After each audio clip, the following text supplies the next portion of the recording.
কোন এক দলের ক্যান্ডিডেট আমাদের 14 আসনেরই মনে হয়, উনি আবার বলছেন নারীদেরকে 4 বিবাহের অনুমতি কে দিয়েছেন? আমার বোনেরা দিয়েছেন। শুনেন নাই? ছি, কে দিছে? তুমি এতটুকু জ্ঞান রাখো না? তুমি না মুসলমান, তুমি কোরআন পড়ো। কোরআনে আল্লাহ পাক এই বিবাহ সম্পর্কে আয়াত আছে না? ফানকিহু মা তাবা লাকুম মিনান নিসাই মাসনা ওয়া সুলাসা ওয়া রুবা, এটা কোরআনে স্পষ্ট আয়াত। যদি তোমার সামর্থ্য থাকে, প্রয়োজন হয়, সব কিছু যদি ঠিক রাখো, শর্ত পূরণ করতে পারো, তাহলে তোমার প্রয়োজন সাপেক্ষে 1 জন 2 জন 3 জন সর্বোচ্চ 4 জন পর্যন্ত বিবাহ করার অনুমতি স্বয়ং আল্লাহ কোরআনে মুসলমানদেরকে দিয়েছেন। আল্লাহ কোরআনে দিয়েছেন। এখন এটাকে যদি কেউ অস্বীকার করে, কটাক্ষ করে, অনুমতি কে দিয়েছেন? আমার বোনেরা দিয়েছেন। তোমার বোনেরা, তোমার ভাইয়েরা দেয় নাই, স্বয়ং আল্লাহ দিয়েছেন। স্বয়ং আল্লাহই অনুমতি দিয়েছেন। অর্থাৎ এটাকে যদি কেউ কটাক্ষ করে, এটাকে যদি কেউ অস্বীকার করে, খারাপ মনে করে, তার ঈমান থাকে? কথা বলেন, রাজনীতির জায়গায় রাজনীতি, ধর্মের জায়গায় ধর্ম। আগে আমার ঈমান। তুমি জানো না, তুমি পড়ালেখা করবা। ধর্ম সম্পর্কে কিছু বলার আগে তুমি 100 বার স্টাডি করবা, জানবা।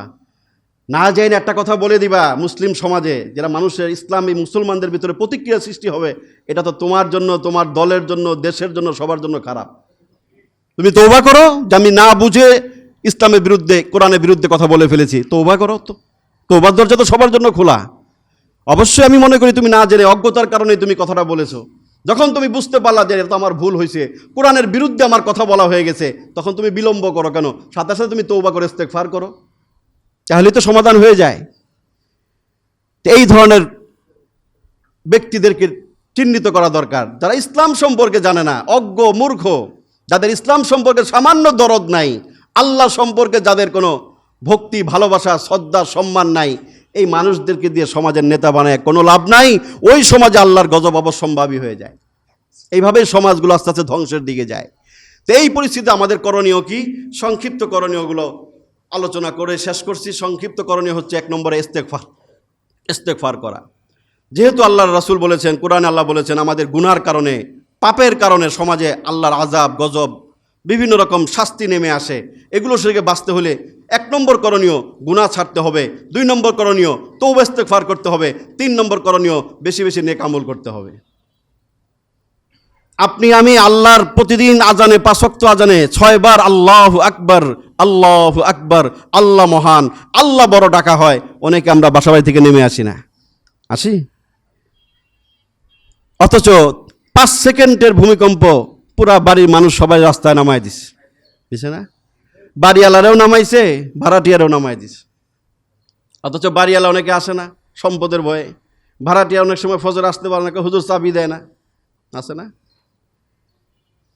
ফজরে আসতে পারো না, জোহরে আসতে পারি না। অনেক সময় অনেক 5 ওয়াক্ত নামাজ আল্লাহর ঘরের মসজিদ থেকে আহ্বান করা হয়, আল্লাহর নামে ডাকা হয়, তখন আমরা সাড়া দেই না। অথচ আল্লাহ বলেন, দেখ, মাত্র 5 সেকেন্ডের নাড়ায় তোর বাসা, বাড়ির 14 গোষ্ঠী সবার আমি রাস্তায় নামাই দিছি। নামে নাই? বাড়িওয়ালা নেমে গেছে, ভাড়াটিয়া নেমে গেছে, ছোট বাচ্চা, বৃদ্ধ সব নেমে গেছে। এরপরেও কি আমরা বুঝবো না যে আমার আল্লাহ কি না পারেন? পুরা সপ্তাহে কতবার ভূমিকম্প হয়েছে, গতকালকেও কয়েকবার হয়েছে, গতকালকেও। এগুলো কিসের আলামত, কিসের পদধ্বনি? এরপরেও কি আমাদের ফিরে আসার সময় হয় নাই? এরপরেও কি আমাদের তওবা ইস্তেগফারের সময় হয় নাই? যদি খোদা না করুক গত সপ্তাহের ওই কম্পনটা আর 5টা সেকেন্ড যদি বেশি হইতো, তাহলে কি আজকে আমরা এখানে থাকতে পারতাম? আমাদের জানাজা হয়ে কবর এতদিন আমাদের দেহ পচন শুরু হয়ে যেত, 1 সপ্তাহ হয়ে যেত আপনার আমার মৃত্যুর। আপনারা কি ভাবছেন জানি না। আল্লাহর কসম, আমি সবচেয়ে বেশি ভয় পাইছি ওই মুহূর্তে, যে হয়তো এটা আমার জীবনের শেষ সময়।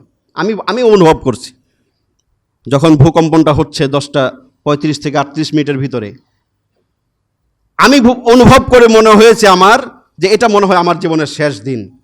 আমি তওবা করে আল্লাহু আকবার, আস্তাগফিরুল্লাহ বলে আমি চিৎকার মেরে বেরিয়ে গেছি। আমার কাছে মনে হয়েছে, ওই মুহূর্তে মনে হয়েছে এটা আজকে আমার জীবনের শেষ দিন। কিসের জুমা পড়ানো? আমার কাছে মনে হয়েছে এটা। ওই বিভীষিকাময় স্মৃতি নিয়ে আমরা এখনো বেড়াচ্ছি। অনেকেই এখনো ওই ভয়ঙ্কর স্মৃতি অনেকের ভিতরে আছে। তারপরেও দুনিয়ার মোহ আমাদেরকে আখিরাতকে ভুলায় দেয়, ওই স্মৃতিগুলো আমাদেরকে ভুলায় দেয়। একটু চিন্তা করলে যে ওইটা যদি আর 2-5 সেকেন্ড স্থায়ী হতো, তাহলে আমরা কেউ বাঁচতে পারতাম না। আমাদের হয়তো স্থাপনার ভিতরে আমাদের মৃত্যু হতো, ওখান থেকে লাশ উদ্ধার হতো কিনা আমরা জানি না, কতদিন পরে কি পরিণতি শেষ হতো সেটা আমরা জানি না। এই অবস্থা হতে পারত, সামনেও যে হবে না এই অবস্থা কোনো গ্যারান্টি নাই। আল্লাহ কোরআনে বলেছেন সূরা মুলুকের ভিতরে, আমিনতুম মান ফিস সামাই আন ইয়াখসিফা বিকুমুল আরদা ফাইজা হিয়া তামুর, তোমরা কি আসমানের মালিক আল্লাহর দেওয়া গজব কম্পন থেকে নিজেদেরকে নিরাপদ ভাবতেছো? ফাইজা হিয়া তামুর, এমন কম্পন আসবে যেটা কাঁপতেই থাকবে, কাঁপতেই থাকবে, বারংবার হতেই থাকবে, তোমরা সেখান থেকে নিস্তার পাইবা না, রেহাই পাইবা না। আল্লাহ সাবধান করেছেন।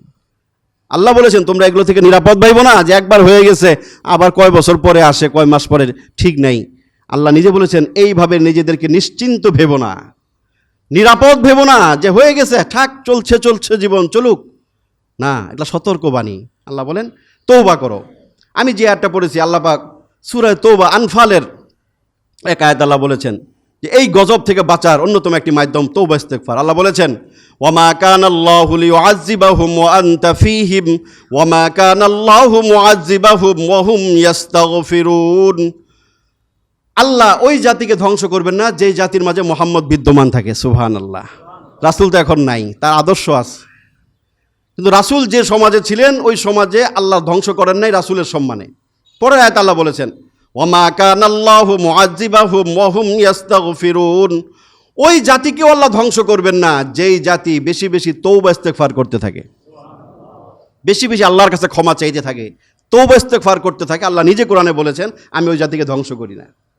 তা আমরা যদি ধ্বংস থেকে বাঁচতে চাই, ভূমিকম্পের মাধ্যমে হোক, আল্লাহর যে কোনো আযাব গজব থেকে যদি বাঁচতে চাই, কোরআনে আল্লাহ বলেছেন একটা পন্থা আছে, সেটা হচ্ছে বেশি বেশি তওবা ইস্তেগফার করা। এটার জন্য নির্দিষ্ট কোনো সময় লাগে না, পোশাক লাগে না, নির্দিষ্ট কোনো জায়গা লাগে না। সংক্ষিপ্ত তওবা, আস্তাগফিরুল্লাহ আস্তাগফিরুল্লাহ আস্তাগফিরুল্লাহ। আল্লাহ আমি তোমার কাছে আমার গুনার জন্য ক্ষমা চাই, আল্লাহ আমি তোমার কাছে আমার কৃত অপরাধের জন্য ক্ষমা চাই। এই কথাটা বারংবার বলা, বেশি বেশি বলা। রাসূল করিম সাল্লাল্লাহু আলাইহি ওয়াসাল্লাম তিনি বলেন আমি প্রতিদিন আল্লাহর কাছে 100 বার ক্ষমা চাই।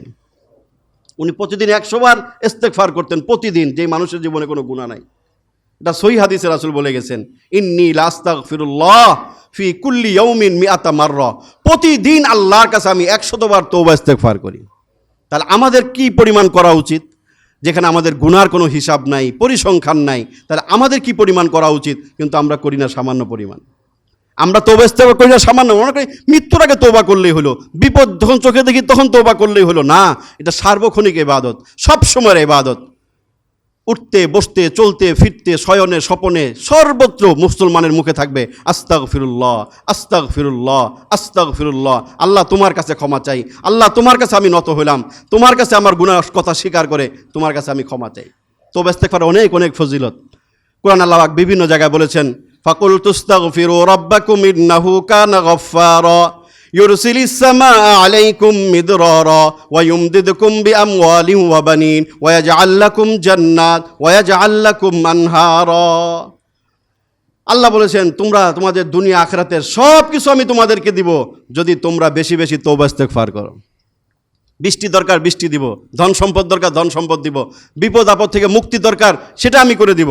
আল্লাহ রাসূল হাদিসে বলেছেন মান লাজিমাল ইস্তেগফার, যেই ব্যক্তি ইস্তেগফারকে নিজের জীবনের অনুষঙ্গ বানায়, নিজের জীবনের অংশ বানায় ফেলায়, এইভাবে যে ব্যক্তি ইস্তেগফারকে অবলম্বন করে, আল্লাহ রাসূল মিন কুল্লি যায়কিন মাখরাজা, আল্লাহ তাকে জীবনের সব রকম পেরেশানি থেকে আল্লাহ পাক তাকে মুক্ত করে দেন। ওয়া মিন কুল্লি হাম্মিন ফারাজা, যত রকম টেনশন চিন্তা পেরেশানি আছে, বিপদ মুসিবত আছে, সব কিছু থেকে আল্লাহ পাক তাকে মুক্তি দান করেন।